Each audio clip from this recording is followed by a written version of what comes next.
乡亲啊，继续来看这个台北市长的选战。民进党的陈时中针对对手的批评是愈来愈直接。陈时中接受到媒体的专访，来批评黄珊珊脾气歹，真会发性地。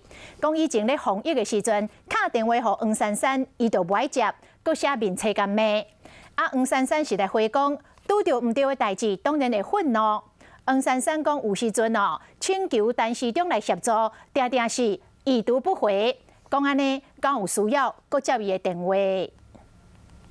要安怎解决内湖的交通问题，嘛是台北市长选战重要的议题。三组主要人马陈时中、黄珊珊、蒋万安，大家拢在相战。不过政策归政策，冇人好奇陈时中安怎看待伊的对手。黄珊有时候他脾气可能比较大吧，所以以前我在防疫的时候打电话给他，他就不接，还要写脸书骂我。我的脾气应该是很好，但是碰到事情不对的事情，当然会有很大的怒气。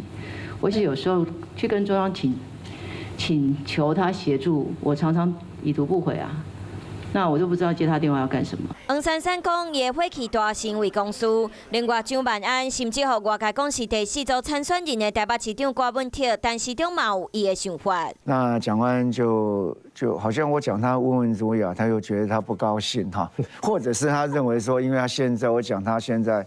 好像那个人设有一些改变啊。8年前柯 P 新政，我把它形容是豪气干云呐。可是今天突然就变成一个失败主义。好，不过我确实在8年前那个柯 P 新政那个政见我是肯定的，而且我也投给他一票。讲话真直接，嘛拢有讲到重点。拍开选战模式的阿中参选人，和过去主持防疫记者会阿中部长相比，真无同。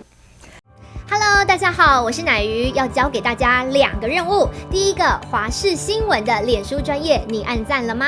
还有华视新闻的 YouTube 频道，赶紧订阅起来，还要记得按赞，开启小铃铛哦。